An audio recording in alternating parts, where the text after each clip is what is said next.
선생님이 제일 먼저 참고한 것이 이 논문이었습니다. 그래가지고 그 맨 독립선언서 끝에 보면은 신천지가 밝았도다. 이제 우리 동북아시아가 이 평화의 시대, 도의 시대를 지배받는데 일본 당신들은 왜 무단 정치로 그렇게 아직도 하고 있느냐? 우리 평화 운동으로 같이 해가지고 동북아시아에 이런 신천지를 우리가 이루자. 이게 독립선언서 마지막 호소문이었잖아요. 일본에 대해서 대단히 좋은 인센티브를 주는 그런 독립선언서였고, 이 좋은 정신이 중국에도 영향을 끼쳤고, 인도 독립에도 영향을 끼쳤고, 카이로 이집트에도 독립 영향을 다 끼쳤습니다. 그래서 인도의 타브르 시인은 와서 한국의 동방의 등불이라 이것을 시를 쓰는 것도 이거를 다 보고 하신 분들이에요. 이만큼 이승만의 영향이 컸습니다. 근데 그분이 1933년도에 이제 어떤 논문을 썼냐면 인사이드 아웃이라는 책을 썼어요. 그리고선 그 책이 재판이 돼가지고 1938년도에 만주 사변이 있었잖아요. 일본이 만주를 공격합니다. 만주 사변이 있을 때에 이 이승만 대통령의 책이 미국 사회에 부각이 되기 시작했습니다. 진짜 일본이 만주를 공격하더니 저 일본이 미국도 공격할 수 있구나. 그 책이 나오거든요. 이승만이가. 언젠가는 미국을 침공할 것이다. 이게 나오는데 1941년 12월 8일 하와이 호놀루루의 공유에 일본의 카미가제 이 와서 폭격을 해서 엄청나게 이렇게 한 것이 펄 하버, 이게 이제 진주만 공격이었어요. 그래가지고 거기서 2차 대전이 사실 미국이 그때 관여 안 했던 것이 참여가 됐고 엄청나게 손실을 봤잖아요. 이때 거기에 병사가 한 명이요 살아남았습니다. 자기 동료가 다 죽고 왔는데 자기는 살아남았어요. 이분이 해군이었습니다. 이분이 창설한 것이 내비게이터가 창설된 거예요. 내비게이터는 여러분 아시죠? 이 도시입니다. 항해 돛을 이렇게 나누면 배가 움직이지 않는 그게 내비게이터 아닙니까? 그리고 내비게이터는 우리 여기까지 오시는데 우리 이게 보는 이 방향 그거 아닙니까? 닭과의 내비게이터가 짝을 이루고 있거든요.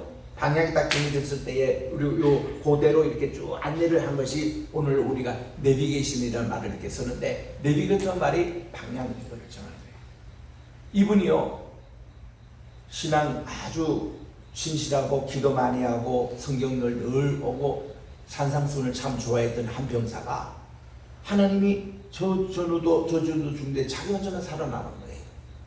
그래가지고 이게 하나님의 내비게이션이 있으면은 주님이 이것을 세상에 박해하고 있다 해서 그분이 제대하고 나서 저기 덴버에 있는 공군 사관학교 그 앞에, 덴버의 그 로키 산맥입니다. 거기에서 스프링스 필드 그쪽에서 만든 것이 내비게이터라는 이걸 만들어가 전 세계 대학교 그리고 이 청년들에게 성경 공부를 가르치면서 내비게이터 그 영향을 받은 분이 누구예요? 이동문 목사님이에요. 그분이 이렇게 했을 때 나침반 출판사에서 나온 겁니다. 그 나침반이 그게 내비게이션 그 말에서 나온 거예요. 그래서 이게 많은 영적인 지도자를 길러냈습니다. 그리고 거기서 CCC 영향을 끼쳐가지고 CCC에서도 이 내비게이터 이거를 사용하고 있고 교재를 그걸 또 그 10단계 그 나오잖아요. 그 내비게이터 그 기초한 겁니다. 이렇게 하나님은 어느 특정 한 사람을 통해 가지고 젊은 사람들에게 그 역사를 일으키고 이런 내용들을 저는 알고 역사를 보면 알기 때문에 여러분들 오늘 얘기해요. 우리 어릴 때 자랄 때도 얘기합니다. 앞으로 이 한국 기독교는 누가 짊어지고 그때는 보혈을 강조하고 종말을 강조했던 60년대입니다. 이렇게 교회가 그때 부흥하기 시작했는데 이런 것을 인도할 젊은이들이 없다는 거예요. 웬걸 70년대 딱 보니까 73년도에 빌리그레함이 우리 한국 여의도 광장에서 100만 명이 모이는 집회가 열렸더니 그 이듬해 CCC에서 주관하는 전도 폭발, 이것은 그 당시에 이 성령의 푸른 계절이 오게 하리라 이런 주제를 가지고 그렇게 엑스프로 대회가 성령의 엑스프로 대회입니다. 이거를 할 때 제가 2대회나 다 참석했어요. 여의도 광장에서 했잖아요. 참 이때 60년대도 어른들이 걱정하기를 야, 이거 젊은 사람 앞으로 한국교회를 누가 이끌어가고 그러시겠는데 70대 보니까 이런 여의도 집회를 통해서 젊은이들이 막 수없이 이렇게 전도가 되고 그때부터 한국 선교가 시작된 거예요. 그래가지고 1954년도에 최순영 목사님, 통합적 목사님인데 이분이 대한성서공에서 성경 찍어내는 거를 태국에서 나눠주는 선교인 거예요. 방콕에 가지고. 그래서 그분은 40년 동안 그분이 1호 선교사인데 가셔가지고 성경을 나눠주는 사역을 하는데 40년 선교 마치고 은퇴하면서 한국에 있어서 뭐라고 보고했는지 아세요? 여러분, 제가 40년 동안 방콕에서 태국 사람들 위해서 전도하고 성경을 나눠주는 것을 그렇게 평생 동안 했는데 그래서 전도된 사람은 2사람밖에 없었다. 내 운전사하고 또 우리 집에서 일하는 가정부 그 사람만이 기독인이 됐고 다 태국 사람들 보면 소송 불려가지고 예수 전하면요 다 믿는다고 그래요. 그래 놓고는 집에 가면요 또 이게 불단지 앞에 또 이렇게 합니다. 왜 당신이 그러냐니까 예수를 신중에 하나로만 자기들이 맡는다는 거예요. 자기들은 이신 다 섬기는데 그 중에 한 신을 또 추구한다는 의미의 그게 힌두교도들입니다. 힌두교도들은 뭔가 범신을 믿어요. 다 신이라고 그래요. 심지어 바퀴벌레도 신이라고 그래가지고 바퀴벌레도 죽이지 않습니다. 파리도 안 죽입니다. 인도에 가면. 내가 어제도 잠깐 누구에게 그런 얘기했지만 파리에 가니까 귀한 손님 오셨다고요. 닭고기를 대접하도록. 거기는 소고기를 안 먹잖아요. 그러니까 돼지고기 아니면 닭고기가 더 비싸요. 근데 닭고기 먹으러 갔는데 나는 뭐 여기 이제 고깃집도 모르고 그냥 따라갔는데 새카맣게 뭐가 붙은 나는 염소털인 줄 알았어요. 나중에 보니까 파리야. 그거를 이제 꺼내가지고 우리를 먹으라고 이렇게 밥상에 올리는 거야. 그래도 인도 사람들은 저 숟가락 없기 때문에 이걸 가지고 이거 이제 오른손은 이제 깨끗한 손 아닙니까? 이 왼손 가지고 절대 악수 안 해요. 그 사람들 거기 가서 절대 하지 마세요. 이거는 미구등 닦는 데입니다. 이거는 같이 하면 안 돼요. 그 자체가 불결해요. 오른손 가지고 이렇게 뜯어 먹는데 안 물 수가 있어요. 금방 그 파리 생각하면 어떻게 먹어요? 근데 먹어야 돼. 손님 대접을 한다니까. 이 선교사가 그래요. 아프리카 가면 아프리카 주는 거 그대로 먹어야 됩니다. 이게 한국 선교사가 그래서 어느 나라 가든 인기가 있는 게 주는 대로 먹고 있는 대로 자요. 미국 선교사는 어떠냐면은 이 사람들이요 맨날 자기 그 바다와 그 자기 나라에 있는 통조림만 먹어가지고 언제나 공수합니다. 미국 선교사 다 그래요. 가면은 미국에서 배를 한 거 실어 와요. 전동도 실어 오고 이렇게 탁자도 실어 오고 그리고 자기 먹을 통조림 다 실어가지고 미국 것만 먹어요. 헐쩍헐쩍. 그러니까 아프리카 사람들도요 이색적입니다. 저 사람들은 저 호쟁이 와가지고 뭐 지들 것만 먹고 우리 거는 뭐 먹지도 않고 취급도 안 하고 인간 취급 안 해요. 근데 한국 선교사는요 주는 대로 먹어요. 있는 대로 자요. 있는 대로 입습니다. 토착화 그 나라 가서 그러니까 인기가 있는 거예요. 성경은 그렇게 해야 되거든요. 예수님처럼. 그래가지고 인도에 가니까 그런 경험을 제가 했습니다만은 참 이렇게 우리가요 주님께서 어디에 가든 간에 적응할 수 있는 이런 것 이게 바로 복음이에요. 우리 주님의 구원에 대한 복음은 누구나 구원이 다 필요하잖아요. 왜냐하면 누구나 다 죽음에 대해서 꼭 같습니다. 뭐 그 사람이 뭐 많이 있고 뭐하고 하고 다 아무 소용없어요. 다 누구나 죽게 돼 있습니다. 실제로 기분 나쁘지만요 애들이 태어나자마자 다 그들이 죽게 돼 있는 장례식이 기다리고 있는 겁니다. 기분 나쁘지만 어쩔 수 없어요. 지금 이 자리에 앉아 계신 분들도 다 앞으로 100년 후면은 살아있는 사람 하나도 없어. 다 뭐 10년 만에 가든지 5년 만에 가든지. 내가요 42년 동안 신학교 지금 강의를 하는데 내가 키우고 내 강의를 들은 분만 해도 2만 명의 제자분이 있어요. 한국에도 상당한 목사님들이 계십니다. 미안하게도요 2만 명 제자 가운데서 지금 하늘나라 먼저 가신 게 3분의 2가 돼요. 다 내보다 나이 많은 분들이 많아가지고 전부 다 일찍 가시더라고요. 일찍도 아니죠 뭐. 다 그렇게 가는데 나를 하나님의 남겨두신 살려두신 그런 곳으로 나도 지금 70까지 살 줄을 몰랐어요.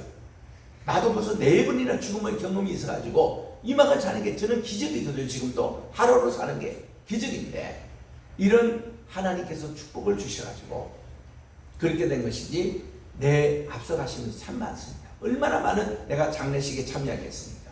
그런데 그럴 때마다 우리가 언제나 잊지 말 것은 나도 언젠가는 천국에 입성을 하겠지. 언제나 그런 기분으로 지금도 살아가고 있어요. 그 방지일 목사님이 간증하시더라고요. 당신이 영등포 교회 70세 딱 은퇴하고 나서 그 다음 날부터는 항상 기도가 저녁에 자면은 하나님 이날 저녁에 제가 자겠는데 내일 아침에 깨워주시면 하나님이 또 생명을 연장인 줄 알고 살겠다고 매일 저녁에 죽음에 관한 기도를 하고 주무신대요. 그런 분들이 오래 살더라고요. 104세까지 사셨거든요. 우리 외할아버지가 꼭 그렇게 기도하셨어요. 꼭 죽음에 대한 준비를 늘 하셨는데 그분이 107세까지 사셨다. 여러분 오래 살고 싶죠? 오늘부터 여러분 임종 준비의 기도를 하면서 살아야 돼요. 하나님 오래 살려주시더라고요. 저도요, 나는 40 못 살 줄 알았어요. 근데 하나님이 나는 언제나 하나님께 지금도 그렇습니다. 죽을 준비가 되어 있습니다. 순교의 준비가 되어 있습니다. 오래 살려주세요. 앞으로 한 50년 더 살려주실 것 같아요. 보니까. 이게 역사가 역사가. 자, 우리 18페이지 봅니다만은 역사란 무엇이냐 할 때에 몇 가지 정의가 나옵니다. 첫째로 역사는 신뢰로서 가르치는 철학이다. 로마 유적의 비문에 나옵니다. 두 번째로 역사는 인류의 범죄와 우행과 재난들의 기록 이상의 것이 아니다. 이게 에드워드 기본이라는 로마 제국의 헌명사에 나오는 주제 말씀이에요. 세 번째는 공산당 선언에서 이렇게 얘기합니다. 지금까지 존재하는 모든 사회의 역사는 계급 투쟁의 역사였다. 이게 막스 레닌의 그런 관점이었습니다. 그리고 네 번째는 역사는 사람들에게 과거에 대해 알려줌으로써 그들로 하여금 미래에 판단할 수 있도록 해줄 것이다. 미국 독립선언서를 기초했던 토마스 제퍼슨, 이분이 제3대 대통령이었습니다. 또 다섯 번째는 벤자민 프랭클린은 얘기를 Historians relate not so much what is done as what they would have believed라고 얘기를 했습니다. 여섯 번째, 에머슨, 역시 하버드 대학의 교수였습니다. 이분은 역사란 인간들이 걸어온 삶의 자취다. 정확히 말해서 역사란 없고 정의가 있을 따름이다. 일곱 번째, 역사란 우리 과거의 사건을 특정한 사관에 의하여 해석한 것을 가지고 미래사의 교훈을 얻게 하는 정수영 교수님이 참 이거 좋은 말씀을 하시더라고요. 그 다음에 이제 제가 얘기하는 것을 같이 한번 읽겠습니다. 8번 시작. 역사란 하나님의 얘기며 예수 그리스도의 복음상이다. 사탄의 타락사 속에서 복음이 승리한 발자취고 지나간 역사의 결과는 현재이고 현재는 미래의 조명이다. 이렇게 간단하게 역사를 제가 기록하는 겁니다. 그러면 역사를 보는 두 가지 관점. 첫째로 순환 사관입니다. 윤회적인 사관. 이게 이제 불교에서도 전생, 내생 뭐 이런 얘기 하잖아요. 윤회적인 사관에서는 이 세상의 모든 사건을 새로운 것은 아니다. 돌고 도는 것이다. 이렇게 얘기합니다. 불교, 힌두교, 헬레니즘 똑같은 원리를 얘기를 하는 겁니다. 근데 둘째 역사를 보는 관점이 진행 사관이라는 거예요. 처음이 있고 마지막이 있고 역사는 계속 진행이 되고 반복이 아니다 이런 겁니다. 역사는 반드시 시작이고 끝이 있고 역사 속의 모든 사건을 반드시 같은 사건이 일어나지 않은 것이다. 헤브라이즘 기독교 사관이 이렇습니다. 그 다음 페이지 보세요. 교회도 역사가 있느냐? 예, 당연히 있습니다. 그러면 교회가 무엇이며 이 교회는 하나님의 주권 속에서만 존재하는 것이냐 아니면 인간들의 역사처럼 교회도 흥망성쇠의 역사가 있는가? 그에 대해서 교회는 보이는 교회와 보이지 않는 교회로 나눕니다. 우리가 보는 것은 보이는 교회 얘기를 주로 합니다만은 보이지 않는 교회의 역사도 얘기해야 합니다. 이 신앙의 자람에 따라서 우리가 오늘 또 교회를 개척한다, 100개 교회, 100개의 교회를 건축한다. 다 이게 보이지 않는 교회가 먼저 형성될 때 보이는 교회가 나오는 거예요. 이게 성경의 원리입니다. 에스라 느헤미야가 그랬습니다. 또 학개 세례가 마찬가지입니다. 보이는 성전 전에 보이지 않는 성전이 하나님 먼저 주시더라고요. 이거를 먼저 받아야 돼요. 그래서 이 참된 교회는 인간 역사 위에 항상 건재해 왔다고 이렇게 봅니다. 그래서 이제 초대 교회의 배경에 대해서 여러분들이 보세요. 이집트 시대, 바벨론 시대, 메데 페르시아 시대, 그 다음 페이지에 헬라 시대, 지금 22페이지 가잖아요. 그리고 23페이지에 로마 시대 쭉 한번 읽어보세요. 여러분 이거 쓴다고 상당히 제가 시간 많이 걸렸습니다. 많은 자료 참고했어요. 여러분 꼭 한번 읽어보세요. 이 책이 지금 뭐 얼마? 35,000원 이게 매겼는데요. 나는 아까워 죽겠습니다. 난 이 책을 쓰기 위해서 돈을 얼마나 많이 투자했는지. 돈과 잠지도 못하고 수년 동안, 수년이 뭐예요? 제가 이 역사 공부한 지 지금 50년 되거든요. 그 문명사부터 시작해서 김영석 교수에게 내가 세계 문명사 공부, 그때부터 역사에 내가 꼽힌 겁니다. 그리고 고대 금동학 공부하고, 그래가지고 이 교회사를 정리해가지고 그 책을 썼는데요. 이 책도요, 내가 이 집필 시작해가지고 탈고 맞춰가지고 출판 나오는데 이게 10년 걸렸습니다. 10년 걸려서 없고, 페이지도 많잖아요. 이거 다시 1000페이지 넘는 거를 줄여줘도 이렇게 이제 엔더예요. 그렇게 출판해가지고, 이게 이제 한국교회, 그 뭐 기독 공부에도 나오고, 기독 신문에도 나오고, 이게 다 뜨려고 하는 찰나에 그냥 코로나가 딱 닫히버린 거예요. 그래가지고 그때 이걸 가지고 전국에 다니며 세미나도 하고, 우리 신학교에서 특강도 하고, 다 이런 계획이 있었는데, 거기 다 넘어간 겁니다. 근데 관계없어요. 우리 책을 한번 출판하면 이게 영원히 가는 거니까. 그래서 우리 신학교에서만이라도 이거를 좀 잘 배워서 여러분들이, 예전에 여러분들 선배는요, 이런 책으로 공부하는 게 아니라 제가 이렇게 타이핑 친 거, 그거 가지고 공부했어요. 그거 글씨도 조그맣고 이런데 오늘 이거 보기 얼마나 편합니까? 쿰난에서 아주 이게 글자도 굵게 잘하고, 그래서 이런 책을 이렇게 참 찍어주었는데, 누가 그래요? 우리 윤 총장님은 책을 몇 권 저술했냐 물을 때, 뭐 제가 뭐 많이 저술한 건 한 120권 저술했습니다. 놀래요. 근데 120권 가운데서 내 이름으로 이렇게 책이 나온 게 한 60권 나왔고, 나머지 책은요 제가 남의 거 이거를 편집해서 대신해 드린 겁니다. 예를 들면 저기 아버님 책이 제가 다 편집하고 정리했는데 아버님 입으로 내드렸거든요. 뭐 그런 책부터 시작해서 무슨 기독교 협회다, 어느 교회 100주년, 제가 이제 역사를 전공하니까요, 한국에 오면 여러분은 별로 저를 못 알아주시고 잘 모르시는데, 저는 여기 오면요, 저기 구미에 가면은 100년 된 교회가 있어요. 구미교회라고. 기독교 장로교회입니다. 저를 초청해서 100년사 이거를 좀 자기 교회 역사를 기록해달라고. 그래가지고 제게 돈도 주고 호텔 좋은 데들에서 3개월 내지는 뭐 6개월 동안 이렇게 그걸 대주면서 100주년을 써준 거예요. 그러니까 아버님 교회예요. 우리 아버님 교회 60주년 됐을 때에 또 제가 또 2만 원 또 채우 또 쓴 겁니다. 그 자료와 편집해서 다 이렇게 써드리고, 이래가지고 이런 책이 그렇게 많이 나와 있습니다. 미국에서도 미주 기독교 그 역사 20주년 그것도 제가 다 썼고, 또 이제 세계 기독교 역사 그것도 제가 앞으로 이제 15년 주기 될 때 그게 세계되고, 많은 제가 요청이 있어요.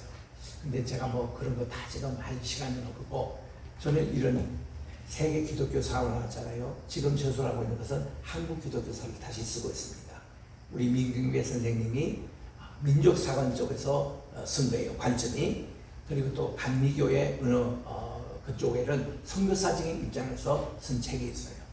저는 이제 이런 거를 좀 통합해가지고 복음적인 관점에 있어서는 한국교회사, 여기에서 일반에게 알려지지 않는 인물들이 상당히 우리 한국에 있습니다. 일반 교회에서 한 번도 소개가 되지 않는 이런 분들을 발굴해서 제가 2002년도에 한국교회의 경건 인물들이라는 책을 낸 거예요.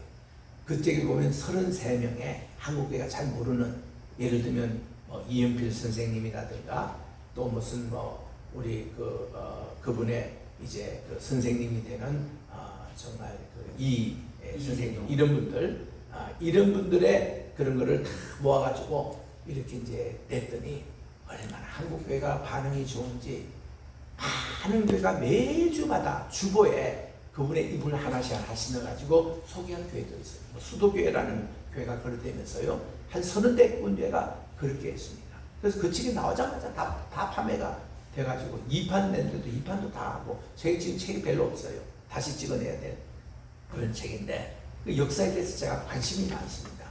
그래서 이런 시간 다 됐습니다. 앞으로 2분 남았는데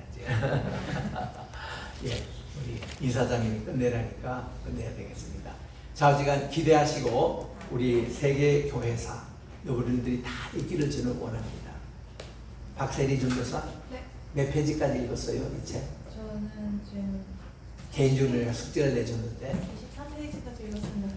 한참 앞으로 앞에서 해내고 있는 좌우지간 이거를 다 읽으세요. 정말 이거 여러분 이 역사를 바르게 알아야 됩니다. 그리고 이 내용이 제 두뇌에는 거의 다 들어가 있는데 한국 교회에서도 마찬가지고 여러분이 그렇게 쓰면요 굉장히 도움이 됩니다. 오늘날 무슨 일이 일어나잖아요. 별거 아니에요. 다 해법이 보여요. 역사를 알면. 그렇지 않으면 뭐 지금 세계적으로 산불이 나고 뭐 폭력 사태 나고 어떻게 뭐 당황하고 이러는데 그럴 필요 전혀 없어요. 역사는 다 그런 거니까. 그러면서 중국적으로는 하나님이 역사의 알파와 오메가 되시고 모든 역사를 주관하시는 승리의 하나님, 이런 내용. 그래서 아담이 무드세를 통해서 전해줬던 노아 할아버지가 그분이 지금 그 홍수 이전까지 역사를 쭉 이렇게 내려준 게 모세가 기록을 낸 것이고, 사실 세계 최초의 문자는 여러분 절대 속지 마세요. 쉐기 문자다, 상용 문자다, 그런 쓸데없는 얘기하지 말고 세계 최초의 문자는 하나님께서 손가락으로 직접 CPM에 쓰신 그것이 최초의 문자예요. 그리고 하나님이 그 다니엘 시대 때에 메네 대겔 우바르신 그렇게 아람으로 쓰신 그게 하나님의 글자예요. 예수님이 땅바닥에서 손가락으로 글자를 쓰신 거다. 그게 하나님의 글자예요. 우리 하나님의 글자가 기록된 성경 말씀이 우리에게 있잖아요. 그러니까 이런 역사와 백그라운드를 우리 이 교회사와 함께 읽으면 너무나 도움이 된다고 말해요. 그래서 저는 이런 역사와 문화를 배우기 때문에 하나님 말씀을 읽어도 더 깊이 연구가 되고 또 여기에 다양하게 제 설교를 여러분 들으면 아시지만 언제나 보면 제 설교 듣다 보면 내가 꼭 갈릴리에 주님과 같이 있었던 기분 들어요. 내가 꼭 그렇게 생활을 합니다. 신앙생활. 내가 이 말씀을 들으면 아브라함의 하나님이고 나의 하나님, 그 4,000년 전에 말씀한 하나님이 아니라 오늘도 지금 하나님이 나를 만나주시고 내가 오늘 아브라함처럼 사는 거예요. 내가 꼭 요셉처럼 살아가요. 모세처럼 살아가요. 그래서 성지순례 가보면 거기가 꼭 내 현장이에요. 거기 그냥 옵니다. 너무 은혜가 돼요. 그래야 안 졸고 하지. 그렇게 하고 남의 얘기를 들으면 꾸벅꾸벅 졸기나 하고 공부도 잘 안 하고 이런 책도 두껍다고 안 읽고 그게 아니라 여러분들이 꼭 한번 해보세요. 도전해보세요. 그래서 우리 세계교회사 기대를 가지고 합니다. 기도하겠습니다. 하나님의 은혜와 사랑을 감사합니다. 이번 학기 우리 격주마다 있는 세계교회사 이 공부 잘하게 도와주시고 또 격주마다 제가 또 소선지사를 또 이렇게 강의를 합니다. 오후 시간에도 함께 해주시고 또 우리 원어 강독을 통해서 하나님의 말씀을 원어로 잘 배울 수 있는 이번 가을 학기가 되게 도와주시옵기만을 예수님의 이름으로 기도합니다. 아멘.